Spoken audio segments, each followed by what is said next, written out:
Olá! Seja bem-vindo ao episódio 48 de Só Mais Uma Opinião sobre Ciência. Eu sou o Gabriel.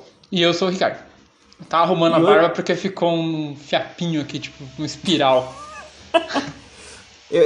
Os assistentes do YouTube, cara, a gente precisa de uma palavra pra isso, mas estão muito preocupados mesmo como sua barba tá mal formada. Aliás, eu tô com saudade da minha. A minha que eu nunca tive. Saudade do que eu nunca vivi, né? Neymar aprova esses rolês aí. Então estamos de volta aqui em mais um episódio onde a gente vai discorrer sobre duas notícias. Hoje eu fiz o meu trabalho. Hoje Fez o mínimo? Na verdade eu fiz um pouquinho mais até. Não, é porque dessa vez apesar da notícia não ser tão longa assim, mas é um pouco mais na área, então eu achei interessante. Mas antes de ficar lorotando sobre a notícia, vamos chamar o nosso jabá? Bora! O nosso momento jabá. O nosso jabá bonito, o nosso jabá gostoso. Vamos vender o nosso jabá. O nosso jabá. Nós somos originalmente um podcast, só mais um podcast sobre ciência, onde sempre trazemos alguém para falar sobre ciência e divulgação científica. O podcast é hospedado no Anchor, mas você também pode nos encontrar no Spotify, no Google Podcast, Apple Podcast ou no seu agregador de podcasts favorito. Você pode entrar em contato com a gente pelas nossas redes sociais. Nós estamos no Facebook, onde a gente tem uma página e um grupo, então é só procurar por só mais um podcast sobre ciência, ou no Instagram, onde é só procurar por @sm1psc. Você encontra os links na descrição. Nós estamos também no YouTube, onde temos um quadro semanal, o Só Mais Uma Opinião sobre Ciência. Então se inscreva no canal se você ainda não é inscrito, ative o sininho para receber as notificações, dê like se você gostou do vídeo, dislike se você não gostou do vídeo e interaja com a gente na parte dos comentários.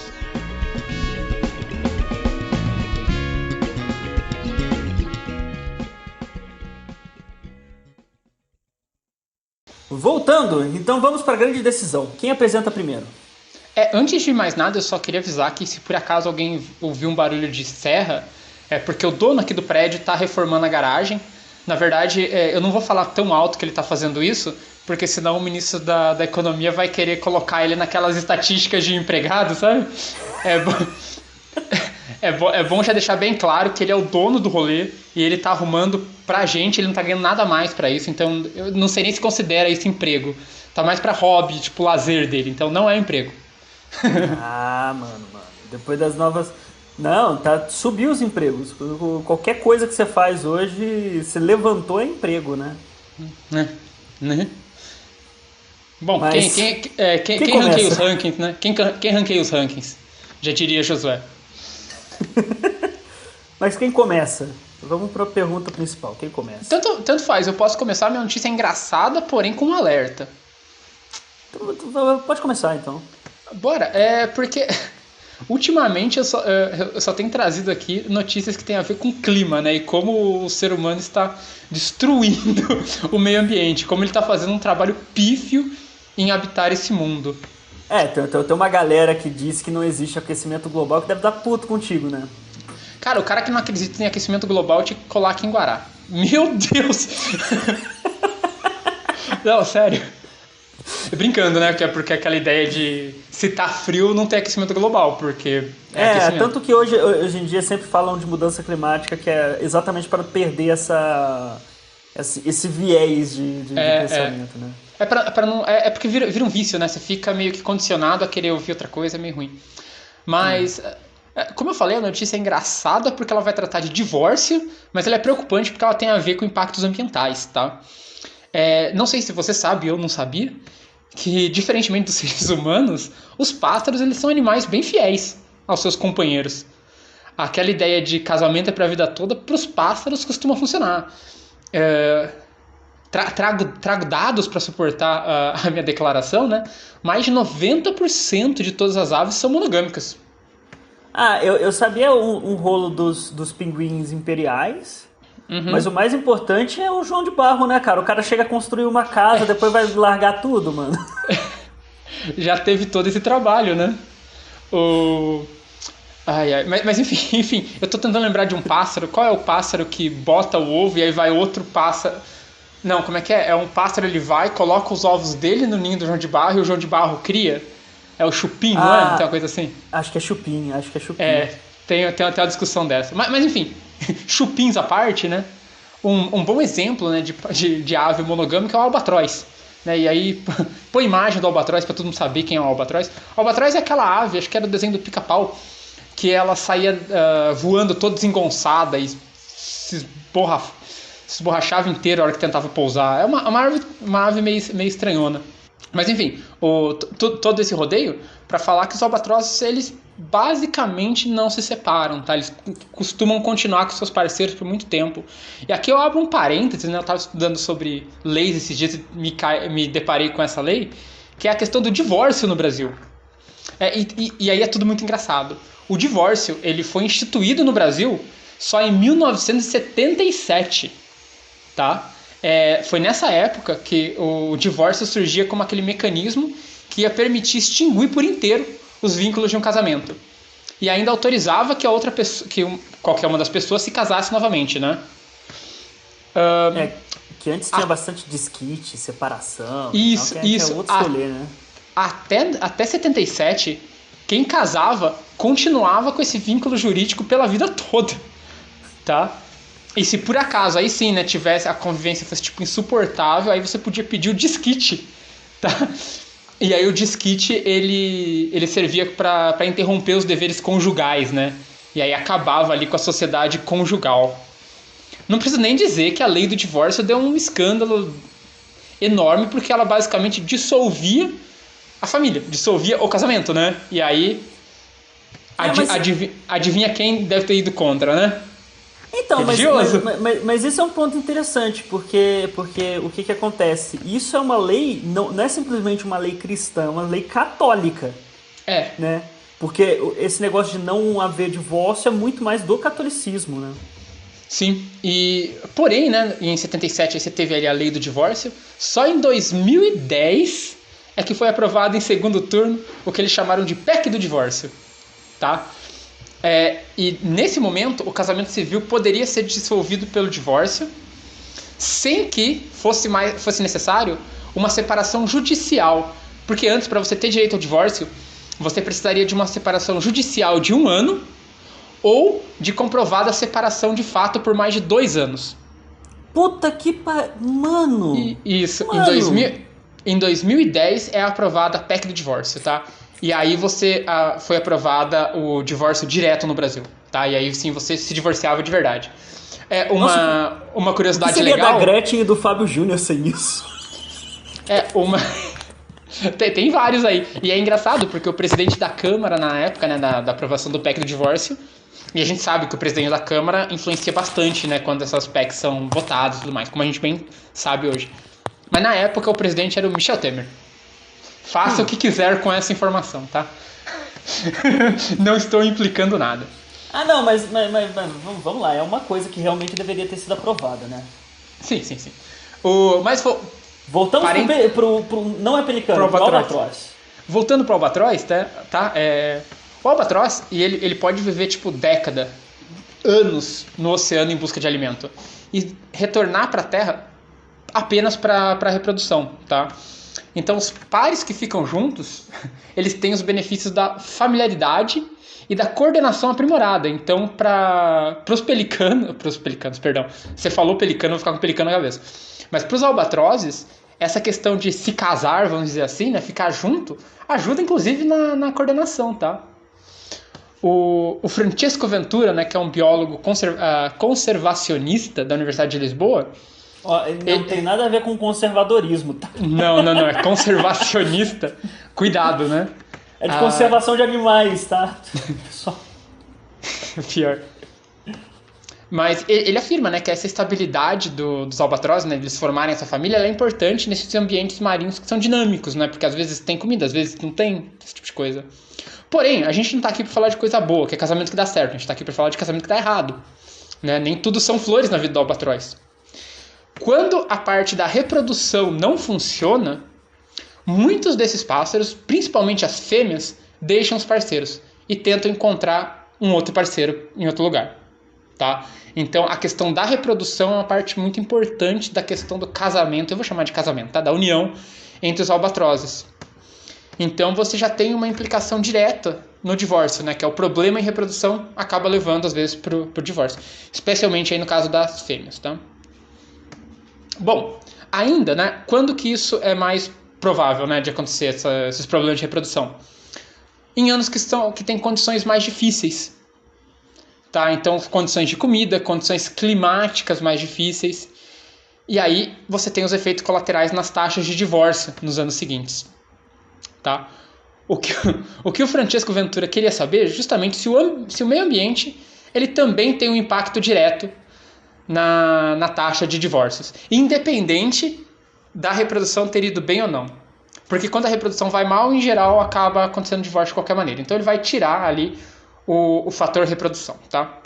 E ele publica ali o paper dele junto com os colegas, né, na Proceedings of the Royal Society B. Foi publicado agora em novembro, tá? Então ele, o Ventura, né, e a sua equipe analisaram dados coletados entre 2004 e 2019 numa colônia de albatroz de sobrancelha que vivem na ilha nas Ilhas Malvinas. Eu ia falar Maldivas, é Malvinas, tá? Perdão. A equipe registrou quase 2.900 tentativas de reprodução em 424 fêmeas e rastreou a separação dos pássaros depois disso, tá? Em seguida, depois que ele analisou isso, ele considerou o sucesso reprodutivo anterior em pares individuais.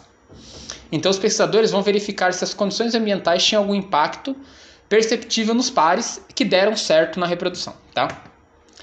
Bom, sobre o fracasso reprodutivo, né, quando a reprodução não deu certo, esse fracasso ainda era o principal motivo dos divórcios, tá? No caso dos albatrozes, cada fêmea põe um único ovo. E as aves cujos ovos não eclodiram tinham 5 vezes mais probabilidade de se separar do que aquelas que tiveram sucesso ou aquelas cujos filhotes incubados não sobreviveram, tá? Uhum. Em alguns anos, a taxa de divórcio chegava ali a ser inferior a 1%. No entanto, e aí começa a ficar engraçado, essa taxa aumentava linearmente com a temperatura média da água, atingindo ali o máximo de 7,7% em 2017, quando as águas eram as mais quentes que foram registradas. Os cálculos que eles fizeram revelaram que a probabilidade de divórcio estava correlacionada com o aumento da temperatura. Lembrando que correlação é um negócio muito difícil de fazer, tá? Tem que tomar cuidado com correlação, mas nesse caso ela realmente se aplica, tá? Então, no caso das fêmeas em pares reprodutores, tá? Onde o sucesso da reprodução aconteceu, elas eram mais propensas a serem afetadas pelo ambiente hostil do que os machos ou as fêmeas que não procriaram ou que falharam. Então, olha que engraçado. O grande problema, né, é que se há falha na reprodução, em geral as fêmeas caem fora, vão buscar outra coisa. Porém, nesse caso que eles estão analisando dos impactos climáticos, as fêmeas que tinham a reprodução como sucesso, elas eram as mais afetadas pelo ambiente hostil do que as que não conseguiam procriar. Tá? Então, quando as temperaturas do oceano caíram, né, depois de 2017, então foi crescendo até 2017, aí teve o pico, aí depois caíram 2018 e 2019. O que você acha que aconteceu com a taxa de divórcio? Caiu também? Caiu também. Ou seja, aí tem, né? Aí tem, e aí a pergunta Agora eu tô muito curioso de saber o que é. E aí a pergunta é por quê? Bom, então vamos lá. A explicação é que as águas mais quentes significam ou implicam em menos nutrientes para os albatrozes. Então, alguns desses pássaros podem ficar se alimentando no mar por mais tempo, atrasando o retorno deles à colônia.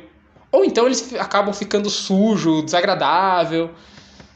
Então, se os membros dos pares retornam em momentos diferentes, isso leva a uma separação. Eles não estavam voltando na mesma época por causa da quantidade de nutrientes ter acabado. Eles ficavam mais tempo tentando coletar os nutrientes. Mais do que isso, as condições piores em um ano podem aumentar os hormônios relacionados ao estresse nas aves. O que pode também acabar afetando aí a escolha do parceiro. O albatroz ficava literalmente de saco cheio do parceiro dele e caía fora. Tá? Os pesquisadores eles especulam o seguinte, que um pássaro pode acabar atribuindo incorretamente o estresse ao parceiro, ao invés do ambiente hostil. E eles acabariam se separando, mesmo se a incubação tenha sido bem sucedida. Então olha o tamanho do problema que é isso daí.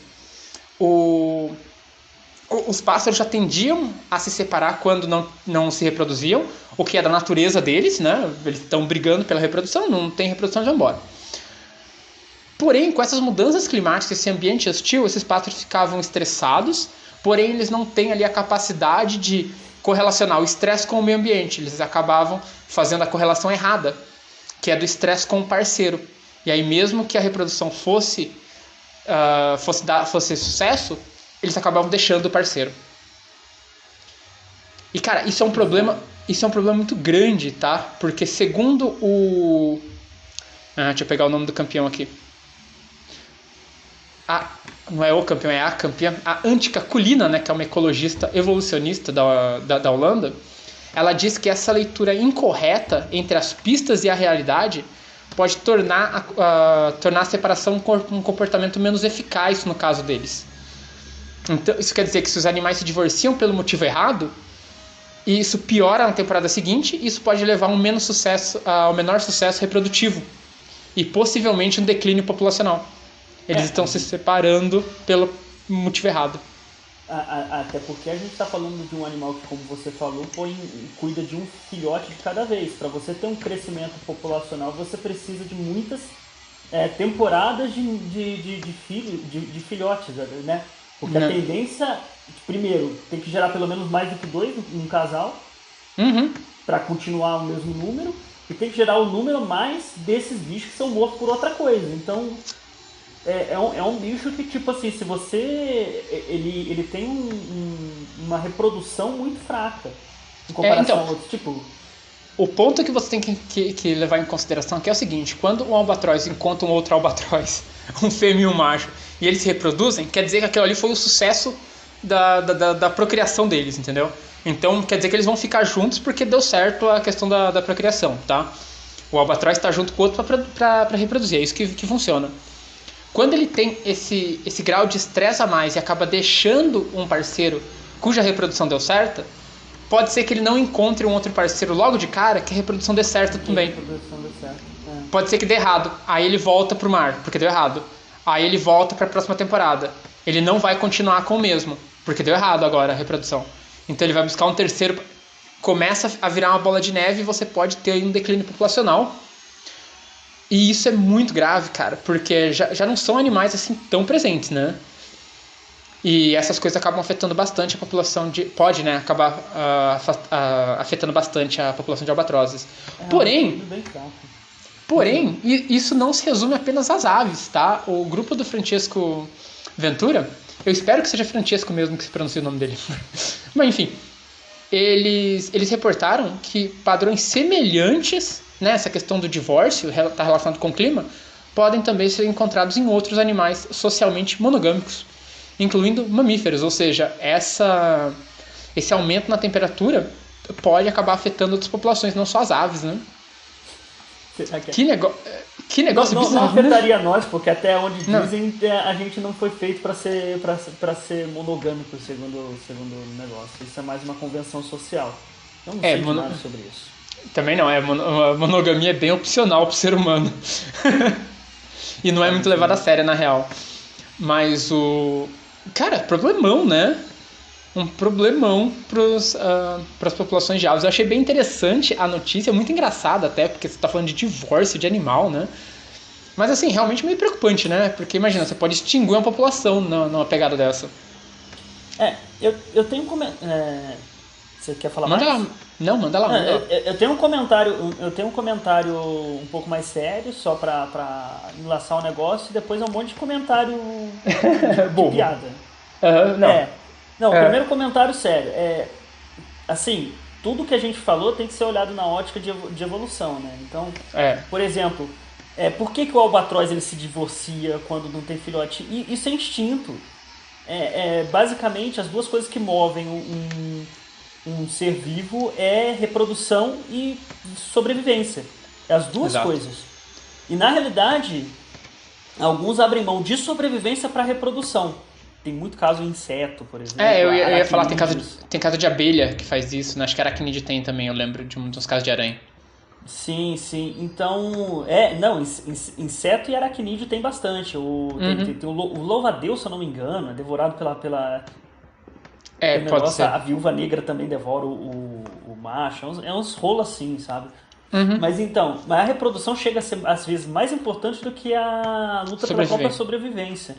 Então, por isso que é normal um comportamento desse tipo, né? Instintivo de tipo, não deu certo para acasalamento, parte para outro.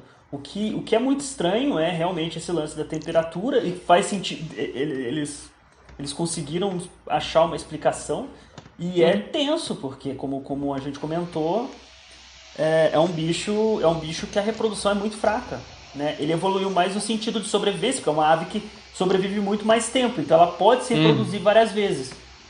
Mas imagina se começa a ficar trocando de parceiro toda hora, começa a dar ruim, né? Começa a dar ruim. Bom, e aí vem os outros comentários, né? Primeiro você tá preocupado com o Francisco, eu quero que ele seja Ventura, porque o cara mexendo com o animal chamado Ventura, lembra Ace Ventura. Não, É muito... Fora que o cara é conservacionista, aí você faz uma fala que mó parecia de conservador de fato, né? Porque é do tipo... Então, ele tá querendo prezar pela família tradicional do Albatroz. É muita... Nossa senhora. É muito trigger junto, né? Muito trigger junto. É muito trigger junto, cara. É muito trigger junto. Mas é isso. Notícia engraçada, mas tensa, velho. É meio preocupante. Na verdade, deve ser a terceira ou quarta que eu trago aqui já falando de como os impactos ambientais estão afetando os outros animais. Né? Estão afetando... Já teve caça afetando a evolução, uma adaptação dos elefantes. Eu lembro que teve outro, agora não lembro mais qual que é. Rinoceronte também. Não, tá, mas a do rinoceronte e a do elefante era a mesma notícia. Teve uma outra que eu trouxe, eu não lembro mais, agora tem essa do albatroz. Tenso, né, gente? Vamos começar a cuidar do nosso querido... Onças pintadas, aliás, falando em onça pintada, eu recebi um e-mail. A WWF tá preocupada com as onças pintadas, cara. Não sei Deveria o que tá estar acontecendo. mesmo. Então. É um animal em extinção. Sim, mas tipo, alguma coisa tá acontecendo que a população deve estar caindo. Depois tem que ler direito esse negócio aí. Mas bom... Bora pra sua? Bom, a gente fazendo cagada, né? É a única coisa que a gente sabe fazer. O animal desenvolve consciência, se torna uma singularidade entre as espécies existentes e complexas de vida.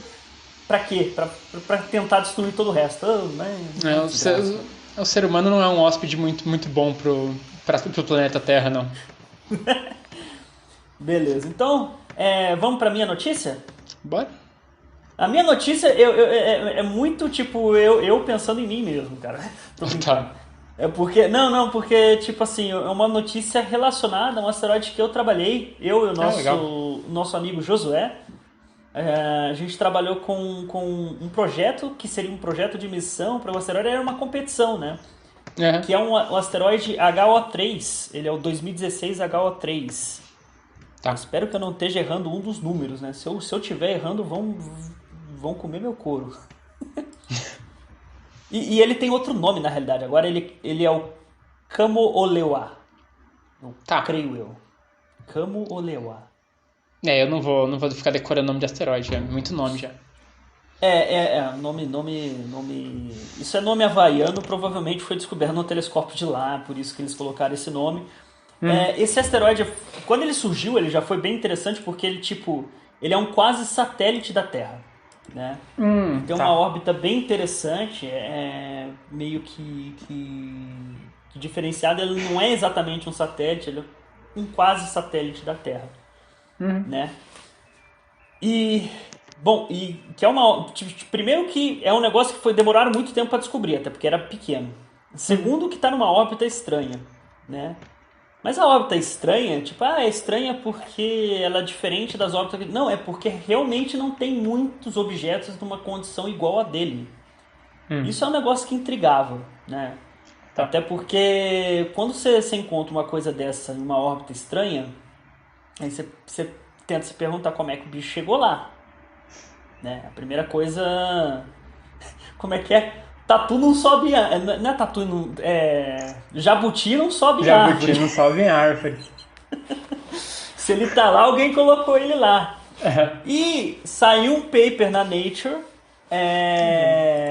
do pesquisador Sharkey e mais uma galera, né, como de costume, né, que descobriu uma dica de como que ele foi que chegou lá, ou da onde que ele veio para ele acabar parando lá. Né? Eles fizeram análise do silicato desse asteroide por espectroscopia, certo? E quando você pega, faz análise do material, você tem um espectro, e esses espectros, apesar de, tipo, você consegue identificar o material, mas eles têm umas características, como se fossem umas digitais mesmo. Sim. Né? Então, eles começaram a comparar com os silicatos encontrados em outros corpos. Adivinha com quem deu match? Com a Lua. Com a Lua. Ah, tá. Tá, eu vi essa notícia. Tá. E ele teria sido um pedaço da Lua, né? Então, a única explicação não, mas a explicação agora que essa pesquisa suporta é que, na realidade, esse asteroide pode ter sido fragmento da Lua que foi retirado por uma colisão e que acabou parando. E aí já ajuda também a explicar um pouco a posição dele. Na realidade, eu já vou comentar aqui que para isso daí eu vou tentar trabalhar nisso daí. Já estamos começando. Para aqueles amigos que tiverem interesse, já estamos fechando a área aqui, ó. Não vem não. Mas isso é um negócio muito interessante, porque agora a gente tem uma dica estrutural do material, da onde que ele veio, e agora a gente pode tentar ver se realmente dava para ele chegar ali a partir de uma colisão com a Lua. Essa notícia, a notícia é meio curtinha, mas é bem interessante. Então, tipo assim, o quase satélite da Terra, na realidade, é um pedaço do satélite da Terra. Não, é interessante porque o modelo de formação da Lua, pelo menos o mais aceito, é que, na verdade, você teve um outro corpo ali de tamanho parecido com... Aliás, eram dois corpos de tamanhos parecidos, né? A prototerra e esse corpo extra aqui, que não tem... Acho que tem nome, eles chamam de Neia, não é? Não. Teia. Teia. Neia são os asteroides próximos.